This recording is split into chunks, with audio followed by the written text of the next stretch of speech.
दोस्तों नमस्कार। प्रिय छात्र छात्राओं और आप सभी साथियों का फिर से स्वागत है हमारे इस वीडियो में, हमारे इस चैनल में। आइए क्लास 12 की सीरीज जो हमने प्रारंभ करी थी उसको आज हम आगे बढ़ाएं। दोस्तों आज हम बात करेंगे विद्युत क्षेत्र रेखाएं, इलेक्ट्रिक फील्ड लाइन और विद्युत क्षेत्र। विद्युत क्षेत्र किसको कहते हैं और विद्युत क्षेत्र रेखाएं क्या है, उसके गुण क्या क्या हैं। इसमें से दोस्तों बोर्ड एग्जाम में भी डायरेक्ट क्वेश्चन आते हैं कि विद्युत क्षेत्र रेखाएं किसको कहते हैं, विद्युत क्षेत्र रेखाओं के गुण आप लिखिए। और इसके अलावा कॉम्पिटिटिव एग्जाम में भी विद्युत क्षेत्र रेखाएं उनके परिमाणों से संबंधित क्वेश्चन आते हैं। आइए हम लोग स्टार्ट करें और पहला जो आज का हमारा जो पॉइंट है वो हम लोग समझें विद्युत क्षेत्र। दोस्तों नाम से स्पष्ट है विद्युत क्षेत्र। क्षेत्र मतलब हम लोग यह समझते हैं जहां तक उसका प्रभाव रहे, जहां तक उसका बल रहे, जहां तक वो किसी अन्य निकायों पर, अन्य बिंदुओं पर, अन्य वस्तुओं पर अपना बल प्रदर्शित कर सके या अपना प्रभाव बता सके, उस क्षेत्र को हम उसका ही क्षेत्र कहते हैं।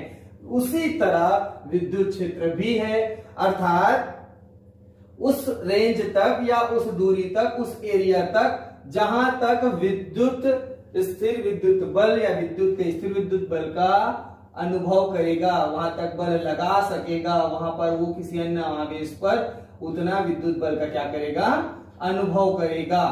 ठीक है, या अनुभव कर सकता है, वहां पर अपना बल निर्मित कर सकता है, प्रदर्शित कर सकता है, वो पूरा एरिया उसका कहलाएगा उसका क्षेत्र, मतलब विद्युत क्षेत्र। आइए इसको फिजिक्स के रूप में देखें, फिजिक्स की भाषा में देखें तो किसी आवेश के चारों ओर का वह क्षेत्र, मतलब यहां पर हम कोई आवेश ले लेते हैं और इस आवेश के चारों ओर का वह क्षेत्र जहां तक वह अन्य आवेशों पर, यहां पर कोई अन्य आवेश है, यहां पर कोई अन्य ऐसे कई अन्य आवेश हो सकते हैं, तो किसी आवेश के चारों ओर का वह क्षेत्र जहां तक वह किसी अन्य आवेश पर स्थित विद्युत बल लगा सकता है, अर्थात उसके ऊपर एक विद्युत बल वो फोर्स अनुभव कर सकता है या लगा सकता है, उस पूरे क्षेत्र को हम लोग कहेंगे दोस्त विद्युत क्षेत्र। हम एक कल्पना करें, एक पॉइंट यहां पर है लेकिन वो वहां तक अपना बल नहीं लगा रहे हैं, मतलब क्या, वो उसके रेंज से बाहर है, out of electric field. Clear? तो जहां तक वो बल लगाएगा उसको कहेंगे उसका विद्युत क्षेत्र।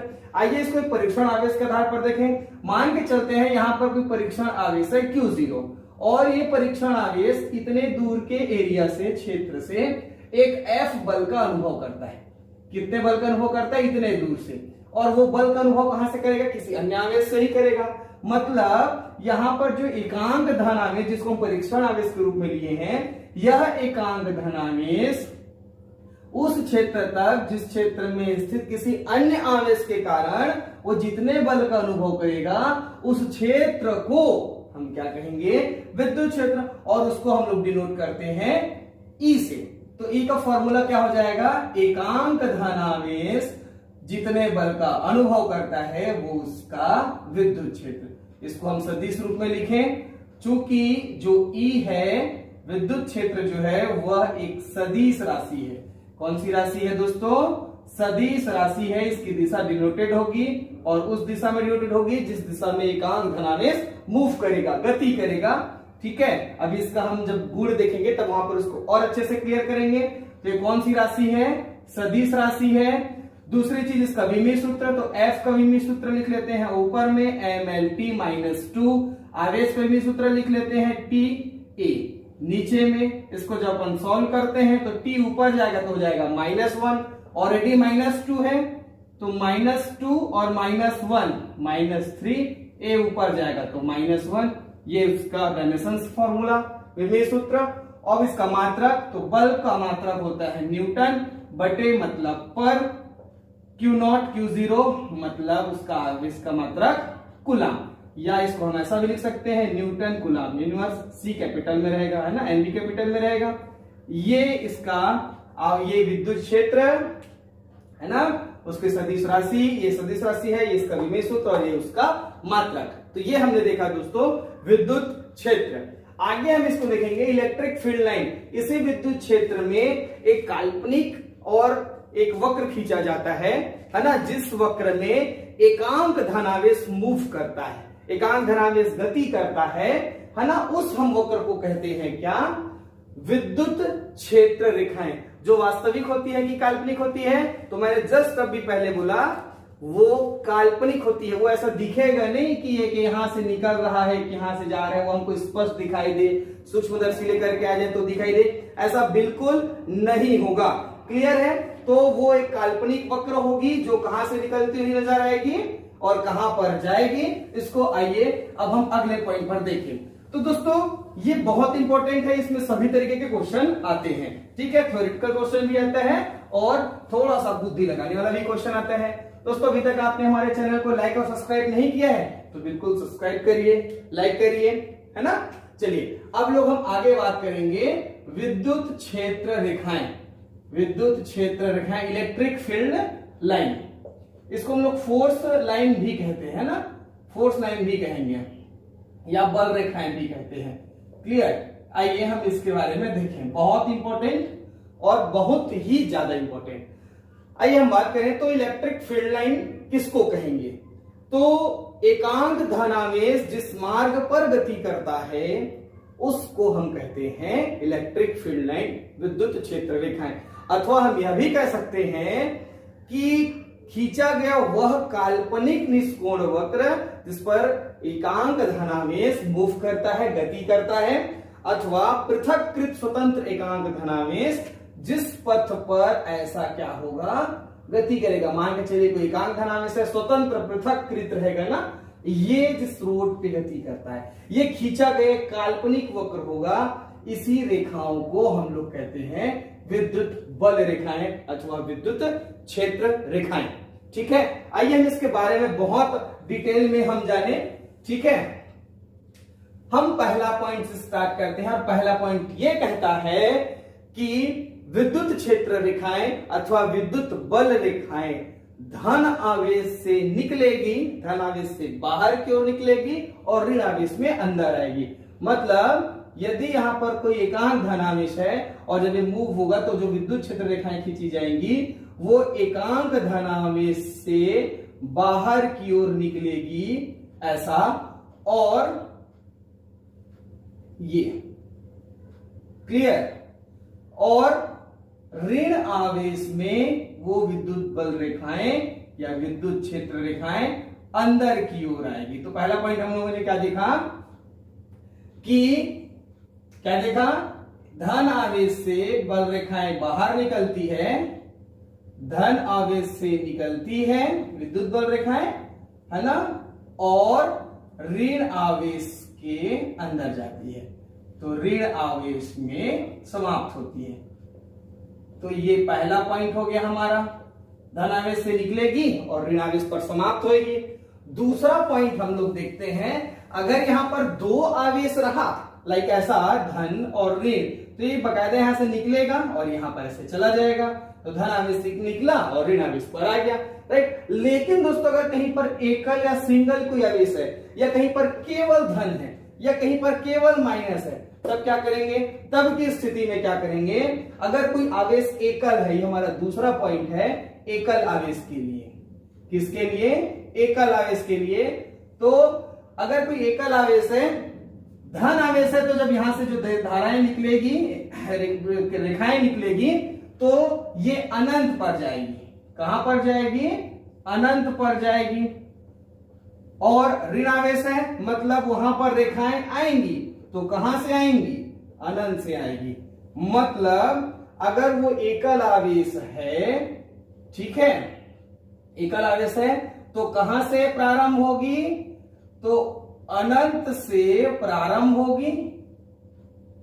क्या होगा? अनंत से प्रारंभ होगी और समाप्त कहां पर होगा? और अनंत पर ही समाप्त होगा, अनंत पर ही समाप्त होगा। क्लियर है? अगर एकल आवेश है तो अनंत पर, अनंत से प्रारंभ होगी और अनंत पर समाप्त हो जाएगी। क्लियर है? तो ये दूसरा पॉइंट। तीसरा जो बहुत महत्वपूर्ण है और एक बहुत ज्यादा बार हमारे 12th में काम आने वाला है, ठीक है, और वो है विद्युत क्षेत्र की दिशा। तो विद्युत क्षेत्र की दिशा क्या होगी? तो सीधा सीधा आप एक चीज याद रखना, जिधर धनावेश मूव होगा, जिधर धनावेश गति करेगा, वही उसकी दिशा होगी।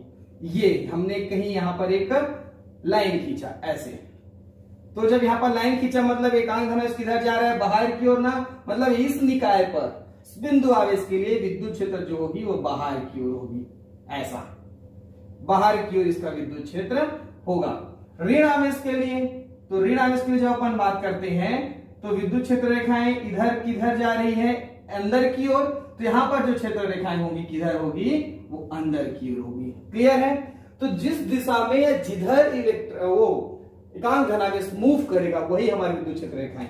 एक इसका एग्जांपल, अगर कहीं यहां पर प्लस चार्ज है, यहां पर कहीं माइनस चार्ज है और यहां पर कोई एक परीक्षण आवेश है Q0 और ये पूरा क्षेत्र लाइन रेखा लाइन जो है उसको मिला रही है, तो दोस्तों इस वाले पॉइंट के कारण इस वाले पॉइंट पर जो विद्युत रेखा है, मान के चलते हैं Q है, Q प्लस Q चार्ज है, तो इसका जो आवेश प्लस चार्ज के कारण है ना, इसका विद्युत क्षेत्र रेखाएं बाहर की ओर मूव करेगी, क्योंकि प्लस प्लस को क्या करेगा, बाहर फेंकेगा, तब ये प्लस QE का क्षेत्र बाहर की ओर होगा, लेकिन ये इसको क्या करेगा, अपनी ओर लाएगा, तो इसका क्षेत्र ये हो जाएगा E माइनस Q।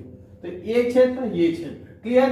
परिणामी निकालेंगे तो E plus Q minus E minus Q, ये इसका परिणामी निकल जाएगा, क्योंकि हमने पता है सदिश से कि दिशाएं विपरीत हो तो परिणामी माइनस में निकालते हैं, इसका काम आने वाला है। तो इससे हम क्या समझ सकते हैं, दिशा कि जिधर क्या होगा, जिधर एकांक धनावेश या जिधर धन आवेश क्या होगा, मूव करेगा, ठीक है, उधर उसकी दिशा होगी, उधर E की दिशा होगी। क्लियर? ये दूसरा मतलब तीसरा पॉइंट, ठीक है। आगे हम देखें, ये तीसरा पॉइंट हुआ। आगे चलिए हम देखते हैं चौथा पॉइंट, और वो चौथा पॉइंट क्या कहता है, तो चौथा पॉइंट के बारे में देखेंगे। तो चौथा पॉइंट कहता है, इसमें का मैं पहले क्वेश्चन बता दूं, एक मान के चलिए कोई यहां पर प्लस चार्ज है या यहां पर एक Q1 है और यहां पर है Q2। इसको उदाहरण से ही चौथा पॉइंट आपको क्लियर हो जाएगा। इसका क्वेश्चन आएगा कैसे, यहां से एक रेखाएं निकली, यहां पर एक रेखाएं पहुंची, यहां पर एक रेखाएं निकली, यहां पर दो रेखाएं पहुंची, ये और ये। क्लियर? किसका मैग्नीट्यूड ज्यादा है, किसका परिमाण ज्यादा है, यहां से निकला ऐसा, तो आप लोग देख के तो यही कहेंगे कि सर यहां पर से 4 लाइनें निकल रही है, यहां पर उसका मैग्नीट्यूड परिमाण ज्यादा होगा, यहां पर कम। क्या केवल यही एक कारण है कि ज्यादा लाइनें हैं तो इसका परिमाण ज्यादा होगा? तो बिल्कुल यही कारण है, क्या कि जहां पर रेखाएं की संख्या, नंबर ऑफ लाइंस ज्यादा है, वहां पर उसका मैग्नीट्यूड ज्यादा है। तो बल रेखाओं की संख्या और उसका परिमाण एक दूसरे के अनुक्रमानुपाती होते हैं। मतलब हम यहां पर यह भी कह सकते हैं, जहां पर घनत्व अधिक होगा वहां पर उसका परिमाण ज्यादा। यहां पर 4 लाइन, यहां पर 4 लाइन मतलब ज्यादा मात्रा में है बल रेखा, यहां पर 2 ही ठोक है, मतलब यहां पर डेंसिटी कम है। मतलब जहां पर घनत्व अधिक होगा वहां पर परिमाण ज्यादा, मतलब यहां पर Q1 का मान ज्यादा होगा और Q2 का मान कम होगा, सीधी सी बात है, ठीक है। तो इसका मतलब हम यह समझ सकेंगे कि जहां पर लाइन की डेंसिटी बहुत अधिक होगी, जैसे कि ये यहां पर डेंसिटी बहुत ज्यादा है, तो यहां पर उसका परिमाण भी क्या होगा, ज्यादा होगा। लेकिन अगर कहीं यहां पर ये कम हो गया डेंसिटी, ठीक है, ये कम हो गया ऐसा, यहां पर 8 लाइन है, यहां पर 4 ही लाइन है, मैग्नीट्यूड किसका ज्यादा होगा, किसका ज्यादा होगा, यहां पर घनत्व तो ज्यादा है तो विद्युत क्षेत्र ज्यादा होगा, मतलब यहां पर उसका मैग्नीट्यूड परिमाण ज्यादा होगा। क्लियर? तो जहां पर घनत्व अधिक वहां पर विद्युत क्षेत्र रेखाएं का मान ज्यादा। अगला देखेंगे और वो होता है वो है कौन सा, 5वां पॉइंट। और 5वां पॉइंट हमारा ये कहेगा कि दो अगर हमने आवेश रखा है, इसके अभी हम लोग रखे थे प्लस, यहां पर रखे थे माइनस, तो यहां से गया और यहां एक क्या कर लिया, यहां से प्रारंभ हुई और यहां पर खत्म हो गई। क्लियर? अगर मैं यहां पर माइनस के जगह प्लस रख दूं तो क्या ऐसे ही होगा, तो नहीं होगा। तो क्या होगा भैया, तो यहां पर ये होगा, ये प्लस और ये भी प्लस, तो क्या करेंगे, अब इधर से क्षेत्र रेखाएं निकलेगी तो जरूर, लेकिन इधर जाएगी क्या, इसमें से निकलेगा जरूर, लेकिन दोनों और आगे बढ़ेगी क्या, तो दोनों और आगे नहीं बढ़ेगी बल्कि प्रतिकर्षित हो जाएगी। क्लियर है? ऐसे ये तो ये प्रतिकर्षित हो जाएगी, है ना। तो इस तरीके से अगर कहीं दो समान परिमाण के समान आवेश या सजातीय आवेश हैं तो उसके बल रेखाएं क्या होंगी, प्रतिकर्षित। क्या करेंगे, समान परिमाण व आवेश दो ठोक, है ना, दो समान परिमाण व आवेश हो तो बल रेखाएं क्या होंगी, तो बल रेखाएं प्रतिकर्षित होंगी। क्या होंगी, प्रतिकर्षित होगी। और इसके जस्ट विपरीत क्या, जब क्या हो, दोनों समान आवेश ना हो तो क्या होगा, आकर्षित होगा। ठीक है, छठवां पॉइंट हम देखें तो छठवां पॉइंट बहुत इंपॉर्टेंट है और ये है कि दो बल रेखाएं, इसको 12th के बोर्ड में भी पूछता है, दो बल रेखाएं एक दूसरे को क्या करती है, कभी नहीं काटती है, कभी नहीं काटती है भैया। ठीक है, अब इसका कारण डायरेक्ट हो सकता है, क्यों नहीं काटती, बोर्ड परीक्षा में क्वेश्चन आता है। तो देखिए, अगर यहां से कोई एक फील्ड लाइन है, यहां पर से कोई दूसरा फील्ड लाइन है ये, और एक दूसरे को प्रतिच्छेद कर रहा है, तब क्या होगा, इस वाले के लिए जब इसका टैन में खींचेंगे ये, तो इसका जो विद्युत क्षेत्र रेखा की दिशा है वो इधर होगी, इस वाले रेखा के अकॉर्डिंग इसकी दिशा होगी इधर। तो एक ही जगह पे विद्युत की दो अलग अलग दिशा हो सकती है क्या, बिल्कुल भी नहीं। अर्थात एक दूसरे को वो कभी भी नहीं काटती है। यदि वो काटती है तो एक ही पॉइंट पर दो अलग अलग विद्युत क्षेत्र प्रदर्शित होता है, जो कि संभव नहीं है। तो वे एक दूसरे को कभी नहीं काटती है। क्लियर। तो बल रेखाएं एक दूसरे को कभी भी नहीं काटेंगी। तो ये हो गया हमारा छठवां और महत्वपूर्ण पॉइंट। अगला, जो हमारा सरफेस रहेगा या जो चालक रहेगा, उससे जो विद्युत बल रेखाएं प्रारंभ होगी अथवा उस पर समाप्त होगी, तो याद रखिए वो उसके कैसा होगा, परपेंडिकुलर होगा, लंबवत होगा। तो पृष्ठ से बल रेखाएं क्या होगी, लंबवत रहेगी हमेशा। ठीक है, जैसे कि यहां पर कोई पृष्ठ है तो यहां से कोई रेखाएं निकलेगी तो कैसे निकलेगी, लंबवत निकलेगी। क्लियर है, जैसा 90 डिग्री पर निकलेगी। तो ये होगा उसका अगला गुण कि वो हमेशा उसके कैसे रहेगी, पृष्ठ के लंबवत। ठीक है, आठवां जो पॉइंट है वो ये है कि जब कोई ऐसा चालक रहेगा जिसका अंदर खोखला भी हो, तब वहां पर जब क्रिया रेखा जाएंगी तो वो उसके चालक के पृष्ठ से होते हुए आगे बढ़ जाएंगी, वो उसके अंदर में प्रवेश नहीं करेगी। अर्थात हम कह सकेंगे कि उसके अंदर विद्युत क्षेत्र क्या है, जीरो।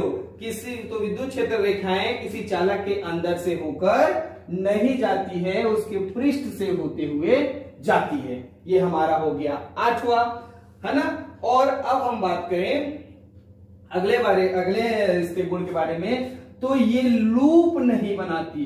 लूप मतलब क्या, एक चक्र नहीं बनाएगी। लेकिन कैसा चक्र भैया, तो जैसे कि चुंबक पर हम लोग पढ़ते हैं क्या, एक तरफ एन ध्रुव एक तरफ एस ध्रुव, यहां से वह चुंबकीय बल रेखा निकली, इधर आ गई, इधर से निकला इधर आ गया।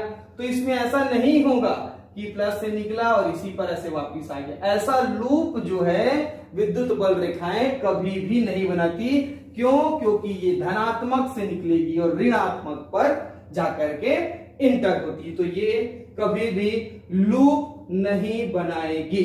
क्लियर है। तो ये हो गया हमारा अगला।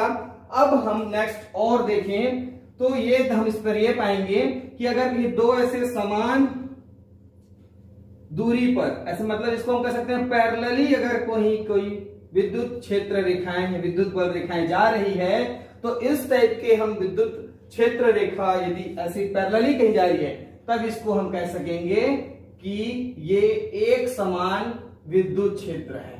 क्या है, एक समान विद्युत क्षेत्र। अर्थात हम कह सकेंगे कि यूनिफॉर्म है ये, है ना। और अगर कहीं इसका रेखाएं कहीं पैरेलली नहीं है, समांतर नहीं है, इस टाइप की रेखाएं हैं, तब ये असमान विद्युत क्षेत्र होगा, मतलब इसके विद्युत क्षेत्र के वैल्यू में परिमाण में समानता नहीं रहेगी, असमान विद्युत क्षेत्र।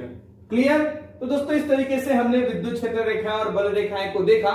आइए आगे इसमें हम कुछ न्यूमेरिकल्स, कुछ क्वेश्चंस देखें। अभी हम लोगों ने देखा कि विद्युत क्षेत्र किसको कहते हैं और विद्युत क्षेत्र रेखा क्या। आइए दो चार ऐसे एग्जांपल्स अपन देखें। तो पहला एक अपन एग्जांपल ले लेते हैं। देखिए क्वेश्चन मैं ले रहा हूं और वो क्वेश्चन इस टाइप का ले रहा हूं घनत्व से, जो मैंने घनत्व का जो पॉइंट बताया था।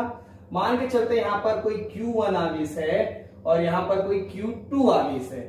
यहां से रेखाएं निकल रही है और ऐसे जा रही है, यहां पर ऐसे है ना, ऐसा, और यहां से ऐसे रेखा निकल रही है और ऐसे जा रहा है। क्लियर? और यहां से एक और रेखा निकल के जा रही है। ये IIT में आया हुआ क्वेश्चन है, वो मैं आपको शेयर कर रहा हूं। ठीक है, तो ये अब इसमें परिमाण पूछा है, ऑप्शन पूछा है Q1 का मान ज्यादा है Q2 से, दूसरा है Q2 का मान ज्यादा है Q1 से, तीसरा है दोनों आपस में बराबर हैं, और चौथा NOTA, none of this above. Clear? तब अपन कैसे समझेंगे किसका मान ज्यादा है किसका मान कम है? तो बहुत सिंपल है, मैंने आपको बताया घनत्व तो देखना है, जहां पर घनत्व तो ज्यादा होगा वहां पर उसका मैग्नीट्यूड ज्यादा होगा।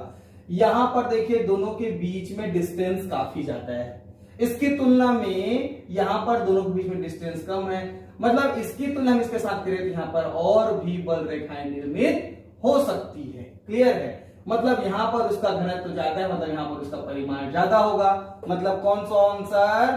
बी। Q2 पर उसका आवेश का मान अधिक होगा, Q1 पर आवेश का मान कम। अब इसको दूसरे रूप में हम यह भी देख सकते हैं कि जिस आवेश पर अगर उसकी क्रिया रेखा के बीच में बनने वाले कोण को भी देखें, तो बनने वाला कोण यदि हम दो ठोक देख रहे हैं तो यहां पर कितना डिग्री का डिफरेंस है? 180। अगर कहीं यहां पर दूसरा कोई Q2 आवेश लेते हैं और यहां पर कहीं 4 आवेश है, तो यहां पर कितना कितना डिग्री है? 90 डिग्री है। यहां पर केवल 2 रेखा है, यहां पर 4 रेखा, मतलब यहां पर उसका डेंसिटी अधिक है, नंबर्स ऑफ लाइन अधिक है, मतलब इसका मैग्नीट्यूड क्या होगा? ज्यादा। तो इस तरीके से यहां पर उसका लाइन ज्यादा है, इसलिए ज्यादा है इसका मैग्नीट्यूड। तो ये हमारा एक क्वेश्चन। दूसरा हम क्वेश्चन देखते हैं, ठीक है, और वो है एग्जांपल सेकंड अपन देखते हैं। ये भी डेंसिटी से इसके क्वेश्चन आता है। लाइक एक डायग्राम है ना, और इस डायग्राम पर 3 स्थिति जो है वो दिया रहेगा ऐसा, ऐसा 3 स्थिति वो बराबर ऐसा दिया रहेगा, और ये तीनों स्थिति के आधार पर ये पॉइंट ए, यहां पर पॉइंट बी, यहां पर पॉइंट सी, कौन से पॉइंट पर तीव्रता अधिक है? तो 4 ऑप्शन दिया रहेगा। ए का मान ज्यादा है बी से, तो बी का मान सी के बराबर है, ए का मान सी के बराबर है, और ये दे सकता है लास्ट, ये ए है, ये बी है, ये सी है, और डी ऑप्शन दे सकता है ए व सी दोनों सही है। तो भैया अब इसमें देखिए मैंने बताया, देखिए ये दोनों बराबर है ना, ये और ये, तो यहां पर घनत्व तो ज्यादा है, मतलब यहां पर का मान ज्यादा है, यहां पर का भी मान ज्यादा है, और दोनों मान बी से बड़े हैं। तो ये कह रहा है ए बी से बड़ा है, सॉरी ए, हाँ सही है, ए बी से बड़ा है, मतलब सही बोल रहा है। और ये भी है कि इसका घनत्व इसका दोनों बराबर है ए सी, तो ये वाला और ये वाला सही है, मतलब हमारा ऑप्शन क्या होगा? ए व सी दोनों आपस में सही होंगे। एक और क्वेश्चन, Q1 है और यहां पर Q2 है। क्लियर? यहां से कोई रेखा निकल रही है ऐसी, और यहां पर कोई रेखा जा रही है ऐसा। अब यहां पर एक और रेखा यहां से निकली, यहां पर और रेखा जैसे निकली। ये एक डायग्राम है, ये Q1 और ये Q2 है। तो वो पूछा है Q1 और Q2 का वैल्यू कितना होगा? तो इसका जो ऑप्शन है 2 है, हाफ है, -2 है, -हाफ है। तो आपको कैसे इसको वैल्यू निकालना है? तो देखिए Q1 से कितनी रेखाएं निकल रही है? 4। Q2 पर कितनी पहुंच रही है? 2। काट दीजिए, आंसर आ गया 2, मतलब ये 2 सही है। नहीं है, गलत है, इसलिए मैं बोला था वीडियो लास्ट तक देखे ताकि कुछ न्यूमेरिकल्स भी हम कर पाए। ये 2 आंसर हम ऐसा देखें उस तक निशान लगा दे, ऐसा नहीं है। क्यों नहीं है? कि भैया ये दोनों विपरीत आवेश वाले हैं, इसीलिए ये इस पर जा रहा है। अगर कहीं ये दोनों समान आवेश के रहते तो इस पर जाता क्या? नहीं जाता, दूर भाग जाता। विपरीत आवेश के इसलिए उस पर जा रहा है। मतलब कहीं ना कहीं ये माइनस है, क्योंकि उस पर जा रहा है इसलिए इसको माइनस लेना पड़ेगा। मतलब ये माइनस में होगा, मतलब हमारा आंसर किस में आएगा, -2। तो राइट आंसर सी, ये इसका आंसर होगा। क्लियर है? तो दोस्तों इस तरीके से हम विद्युत क्षेत्र रेखाएं के बारे में क्वेश्चन ऐसा कॉम्पिटिटिव एग्जाम में जो आता है वो भी देख सकते हैं। विद्युत क्षेत्र रेखाएं एक दूसरे को क्यों नहीं काटती है, इसका कारण होता है एक ही पॉइंट पर दो अलग अलग विद्युत क्षेत्र नहीं हो सकेगी। ये इसका आंसर, ये लिखित में भी आ सकता है, कॉम्पिटिटिव में भी आ सकता है। तो दोस्तों इस तरीके से हमने देखा विद्युत क्षेत्र और विद्युत क्षेत्र रेखाएं। ठीक है, आप सबसे मैं अनुरोध करूंगा इसका नोट्स बनाएं और बहुत अच्छे से आप लोग पढ़ाई करें। आपको किसी भी प्रकार की कोई भी समस्या है इससे संबंधित, या आपको नोट्स चाहिए, या जैसा भी प्रॉब्लम्स इस टाइप के क्वेश्चन में या इस टॉपिक से हैं, आप बिल्कुल कमेंट बॉक्स पर अपना समस्या रखें और हमको इस वीडियो से संबंधित अपनी राय, शुभ राय जरूर देते रहें। ठीक है, तो हम फिर से नए वीडियो में इस सीरीज को आगे बढ़ाते हुए मिलेंगे। जो सभी दोस्तों से मैं आग्रह करूंगा, आप लोग हमारे इस चैनल को लाइक करें और सब्सक्राइब करें। ठीक है, जो नए व्यूअर्स हैं उनसे भी ज्यादा अनुरोध करूंगा कि वो भी सब्सक्राइब बटन क्लिक करें और बेल आइकन को जरूर टच करें। नेक्स्ट सीरीज के लिए, नेक्स्ट टॉपिक के लिए हम फिर से मिलेंगे। तब तक के लिए धन्यवाद। जय हिंद।